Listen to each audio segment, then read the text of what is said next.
You're listening to the Business Mike podcast. Amazing interviews with entrepreneurs and industry thought leaders. Hello and welcome to another episode of the Business Mike podcast. And joining me today is Craig. Craig, can you just let the listeners know a little bit about yourself and what you do? Sure. Thanks for having me. My name is Craig Stoss, and I am the Director of CX Services at PartnerHero. PartnerHero is a partner in the CX space where we help build CX solutions, including things like outsourcing, products, and consulting and administration services for your help desk and other CX tools. And my role is focused on that latter bit, on the consultation, implementation, and administration of tools within your CX department. And my background is in CX. I've been customer facing for over 22, 23 years. And I've held roles across, frontline support, into consultancy, tech sales, and now into various leadership roles, both within support and also supporting our clients here at PartnerHero. I also do a lot of content writing, podcasts, webinars, things like that, is specifically in the tooling space and a lot of thought leadership in CX, and that's a bit about myself.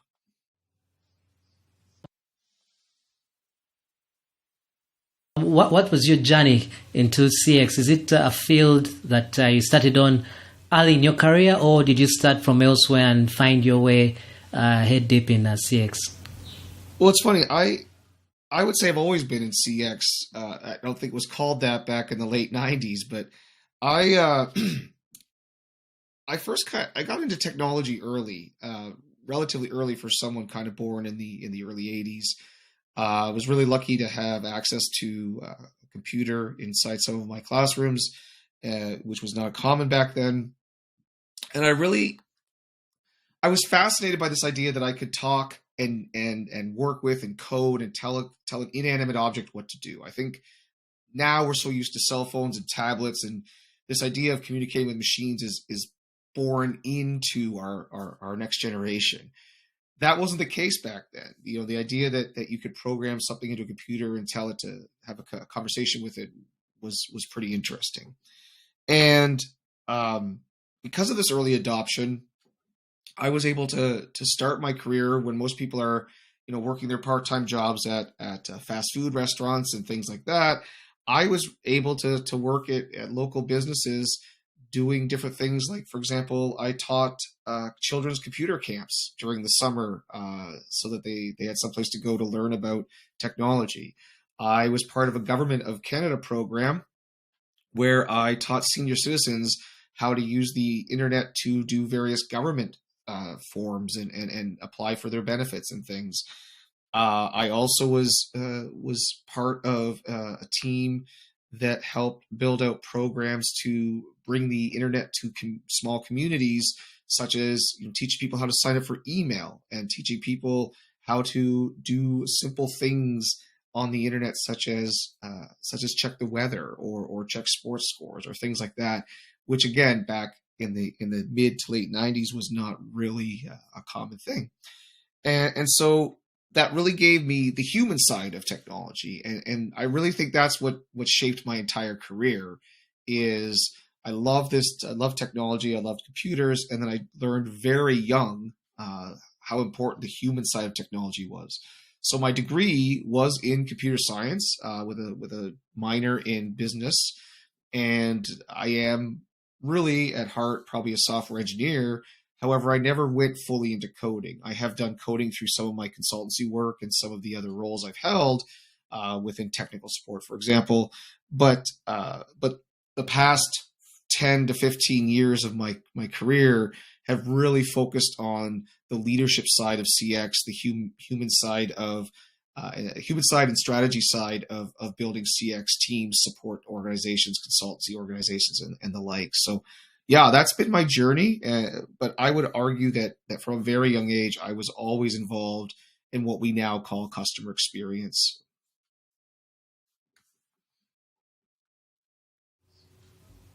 Right. Now, when you mention technology, of course, I'm sure that people listening to this will say that is an impediment to customer experience because it removes the human element. People are worried that people on the other side will be replaced by machines, and you find yourself talking to a machine that's very human-like and might sometimes miss out on those small things like empathy.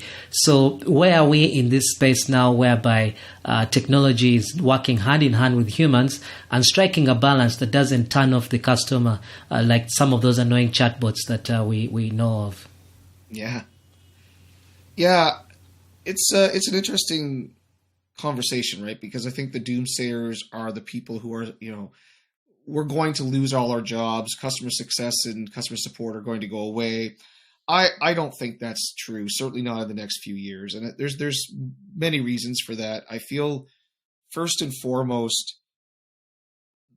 artificial intelligence and some of these new, GPT-4 and these new technologies that we're hearing a lot more about in the news cycle, they aren't truly intelligence, right? They learn, and you can teach them things such as your brand voice and lexicons and vocabularies of things. They can look at other things and compare them to other things and say, these are similar and here's how I would respond to that. But they aren't truly intelligent. They can't infer things. So if you create a new feature that fails in different ways from a support perspective, someone has to teach this AI system what that failure is. Someone has to teach it what the new feature is. And if there's new terminology or new use cases, they have to teach it that. And so what's become easier is you used to have to start with a blank slate of paper, and build an AI on top of that, build out how you're going to train it, how you're going to teach it, what's the lexicon. And that was very time consuming, very difficult, and very specific to an industry. And so what's gotten easier with what the GPT-4 and like technologies have done with the large language model is given all of the base knowledge, such as language construction and the idea of how to generate human sounding text. And then you just put your thin layer on top of, well, here's what I need it to do specifically. And that's the huge advancement that's happened. It's not that we've generated actual intelligence. It's just that that intelligence can now be trained a small amount of product specific or service specific information, and then use its vast knowledge of human language and communication techniques to support it. So I feel like the nervousness is not warranted right now. I don't see a world where support is just going to go away. Humans not only will need to teach it, but they also are there for the empathy piece, as you already commented on. I also feel like in many cases, humans need to be there for the confidence piece.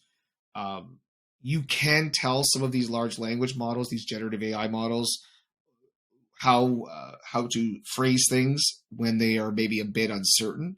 But in general, these technologies provide answers in with the confidence level that may not be warranted.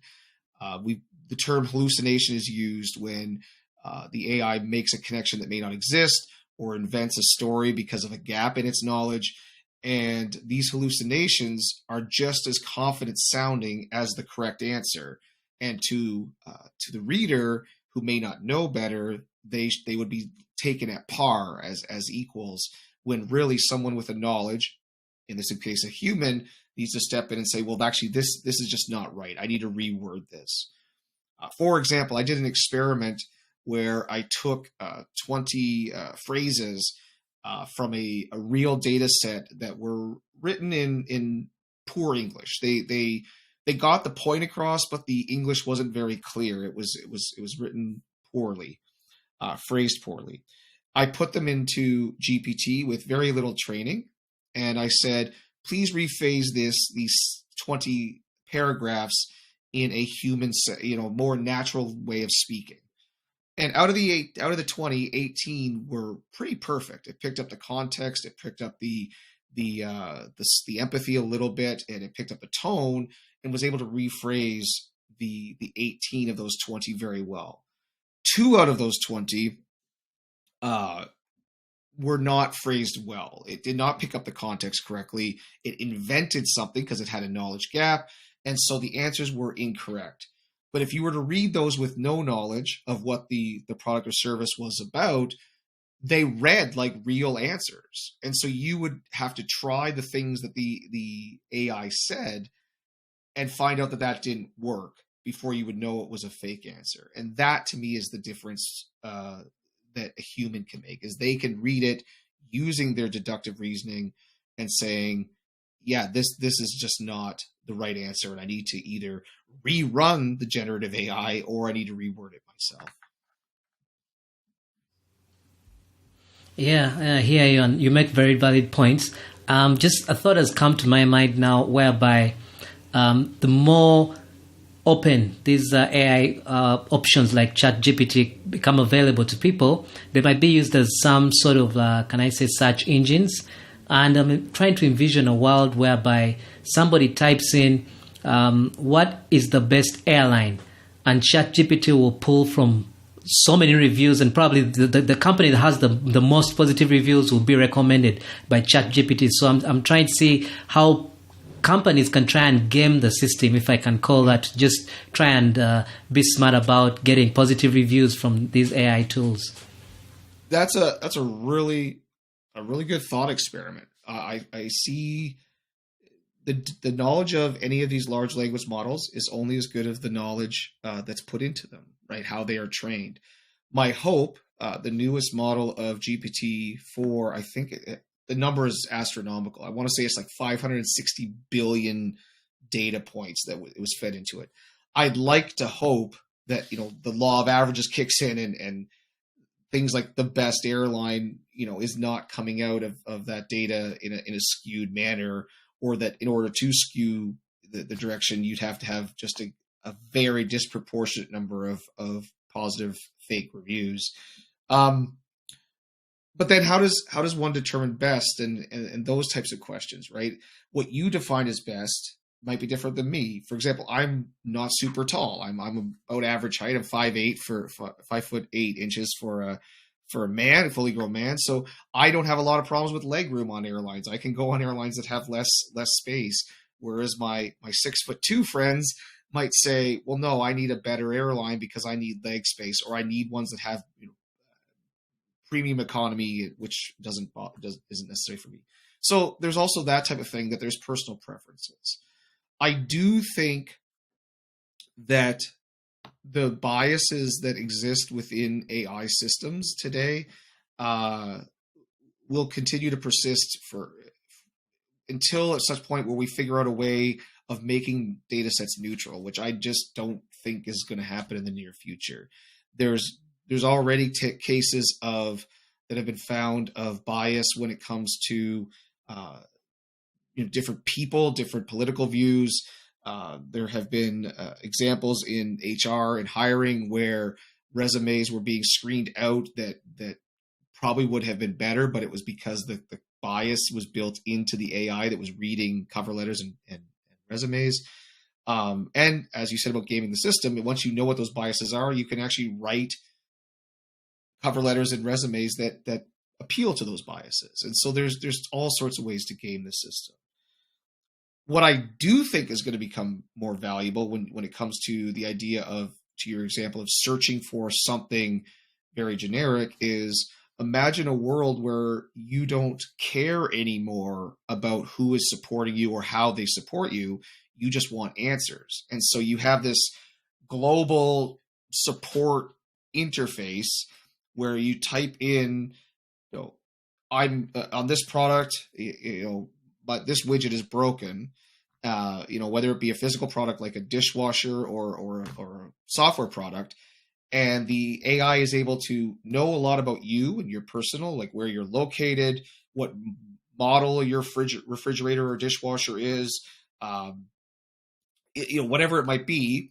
And it can go out to the internet and find those answers, whether that be delivered by a human in the sense that it says, oh, the best way to do this is contact a human and I will find out how to contact that human on your behalf.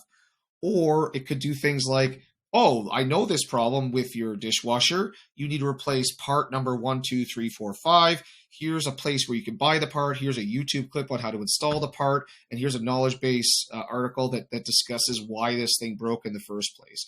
Oh, and by the way, we see that you're still in warranty, so we'll offer that part to you for free. And the AI can gather all that personal context as well as go out to the World Wide Web and find out all the product context and deliver that to you in a succinct package, maybe fed to you by a human, maybe fed by other systems, but certainly the idea being that you don't necessarily care who is supporting you anymore, or how they're supporting you. You just ask one system something and it tells it to you. That, as I see, is very powerful and something that is in our future for sure. Yeah, and like you said, AI can be used in a positive way for different scenarios. But something that I don't hear very often being talked about regarding AI is its use in the negative way. And just an example that came to mind would be if I'm company X and I'm dominant in my field, and then maybe there's a new startup, brand Y, that's causing a lot of problems for us, I could, in theory, go to an AI tool and ask it to generate negative press or reviews or something to bring company wide down. And so that leaves us with an open ground whereby anyone can do anything with AI. And so how do we regulate? How does your average Joe know that this is real, this is not real? It just changes everything the way we know it. You're absolutely correct, without a doubt. I think every technology can have a nefarious use. From the simplest technologies, fire is a great example. Wonderful technology changed humanity, but obviously is now used for arson and violence, right? So every technology has a nefarious use, no matter how primitive. I think the difference is always speed, right? It's when you had to pay people to write negative reviews, that's slow. They have to manually type them. AI can now generate millions and millions of these every second, every minute. So it's faster. We saw this with spam bots when it comes to text messages and Twitter and all these things. Buying tickets for a concert. Bots got involved in that and started being able to buy up the best seats and scalp those tickets for more money. So I think that as technology evolves, it's not so much that we're inventing necessarily new ways to be nefarious or malicious. It's that we speed up the ability to do so. And so how do we combat that? It's a great question. There is a good group here where I live in Waterloo, Canada. There's a group called Communitech where they have a Tech for Good conference where they discuss, things like how do you combat fake news? How do you use technology to bring medical attention to remote regions that may not have doctors? For example, one of the neatest things I saw recently was a phone app where if you had a cough, you could cough into the phone app, and it had used AI to map certain cough patterns and vocal changes, and they could tell within a certain percentage of accuracy whether you have things like bronchitis or such. And that to me is super powerful. If you don't have access to a doctor nearby, you can tell, and then for certain, okay, I have to go to a hospital or a doctor. But I digress. I think that what we're going to see with AI is a need to start having a lot of validation. So one reason why I like Google News several years ago was that they would publish, the headline, and they would used to link, and maybe they still do. I don't use it as frequently anymore. They linked 4 or 5 other news articles that were on the same topic, so you could read, if you had the time, 4 or 5 different articles that had different perspectives, different asks, maybe different biases, certainly different authors. I think we're going to have to do more of that. Right. And I think that AI also will give us the ability to recognize that, hey, these 6 articles from these 6 different news sources are discussing the same thing. and here's the summary, and here's the things that are different between them, so that you can make your own decision on, are those differences a bias, or is the differences in maybe, in the case of like a natural disaster, because the one article was published 20 minutes later and there was some new up-to-date information. But it's going to be able to give us more visibility. And that is what I see as changes. There are already technologies to determine if text has been written by an AI. And so, maybe that's something that's built into your review sites, into your Amazon's type reviews, where it says, hey, this text seems to, it's 98% certain this text was written by an AI, and it flags that right to you. Those are things that we're going to have to combat it. But it's going to be an absolute problem, like without a doubt. I feel like what's being missed in that narrative is that it's already a problem. We're just going to speed up that problem and make it faster to market with that problem. Yeah. Right. And Craig, as we talk about AI and the merging with the customer experience, what's personally the best example you've seen or experienced as a consumer of AI being incorporated into customer experience? That's a great question. I haven't experienced this personally, but I have a client of mine who uses AI in a really interesting way. I see, think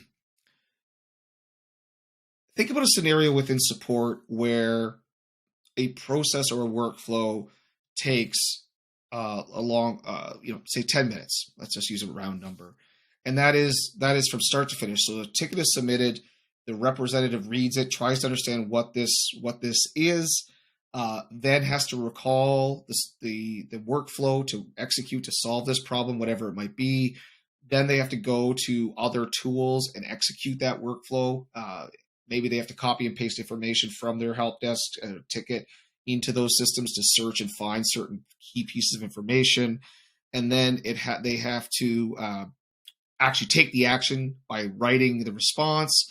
And then at the far end of that, there's also the need to then maybe categorize that ticket. There is the need to make sure that ticket is measured with dashboarding and other insights that the support leaders need on aggregate to understand their business. The best solutions that I've seen in this is, I'll use an example of a food delivery company.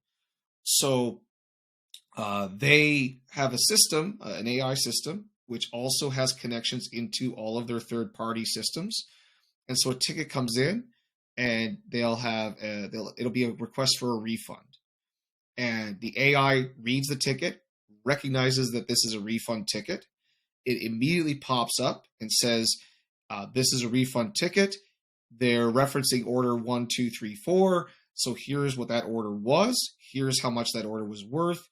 And then it can say, do you agree? Do you want to refund this? And then the agents can say, yes, I do want to refund this.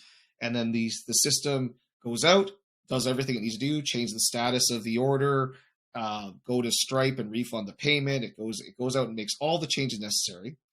Then it automatically pops up and says, here's what I think you should write to the end user. Dear Craig, we have refunded order number 1234. That is going to $26.50. We've refunded that to your credit card that you have on file. Have a nice day. And then on top of that, the AI can also do things like suggest other surprise and delight type features. For example, it can recognize that often maybe this customer has refunded 3 orders recently because of the product was bad when it arrived. And the system say, like, through AI, recognize that pattern and say, well, this customer actually might not be in a good state. So do you want to add a 20% discount to the next order, or do something that helps improve CX? And the support rep could say, yeah, actually that warrants a little bit extra. So they can press a button, and that by pressing that button, it automatically adds the 20% or discount to the next order. It augments the written response and says, by the way, customer, we see you've had some problems. We've added that 20% discount to your order. And then they hit go and it sends it and closes the ticket and it's all done. That solves all the workflow that I just said, except for the insights, and I'll come to that in a second. It recognizes the ticket, so therefore it categorizes the ticket. It reduces all the need to copy and paste or go out to other systems. It writes the response in a natural sounding way that won't be robotic because it's not a macro. It's a dynamic macro. It's dynamically written. And it also recognizes other things that the customer hasn't written in about. In this case, my example, it was a discount, but it could be anything. It could be recognizing that this customer orders very frequently and you want to up their status, maybe make them a VIP customer or something. It could be for upselling or something to that effect. But the AI can aggregate all that context to you. And then as far as the insights, it also then, with AI, categorizes all the right information, and it can then put that into a wider set of voice of customer data to be able to spit out more meaningful insights to the leadership to help build strategy. And it does this in a much more reduced time. So if 10 minutes was the time we would expect this to take, now we're talking seconds, if less than minutes, because you don't have to look up the workflow. You don't have to go to any other tools. You don't have to do the manual categorization. You don't have to type the message. It's all sped up. So now you've reduced handle time, better CX. You've categorized the tickets so that you can have better insights, better CX. You've recognized all the context of the customer. And so you've been able to be a very contextual conversation and offer additional surprise and delight, which is better CX.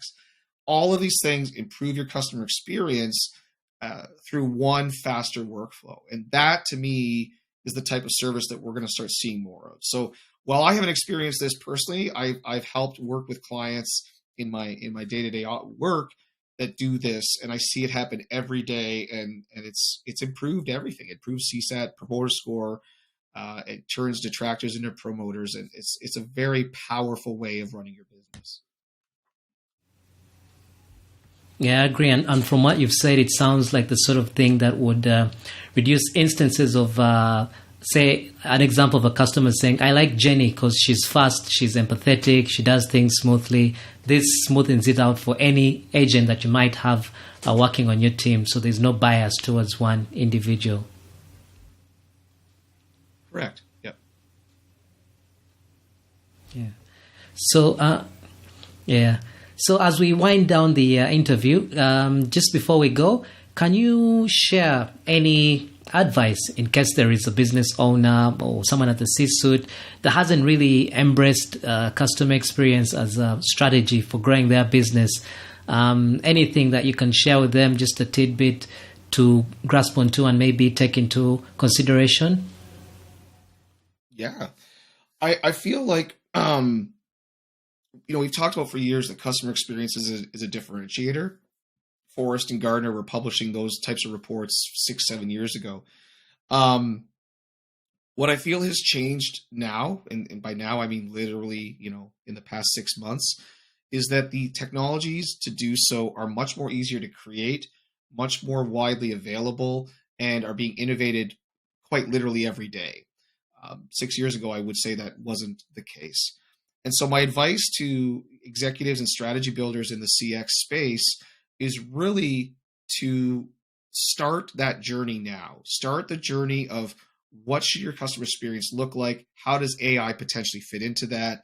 And start to think more about the voice of customer feedback, the way the product is used, start identifying patterns, and ensure that you are always and constantly looking at the customer perspective. We focus so much on metrics within our space, and I would argue that metrics should be an internal measurement only, not to compare against your competitors, and they should be focused on what is actually being asked by the customer. What is the customer expectation, and are you meeting or exceeding that expectation?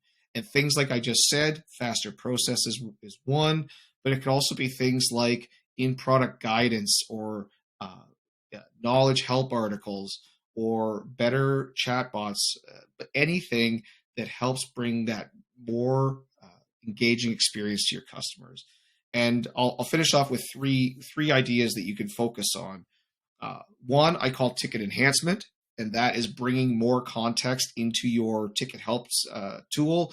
That could be using AI, but it doesn't have to be AI. It could be using connectors into your systems through integration that pulls in relevant context based on the person who submitted the ticket, such as order numbers, such as contract values, such as how long they've been the customer. So that's ticket enhancement. You can get better conversations, more contextual conversations. Ticket deflection, probably hear that a lot, but this doesn't just include knowledge or chatbots. It also includes things like recognizing how the product is used and then adjusting the product itself or the services you deliver.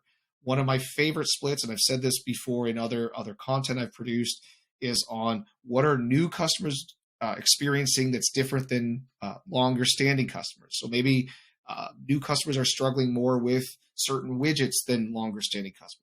That tells you that widget is either implemented poorly, needs a lot of training that you're not providing, or multiple of other things.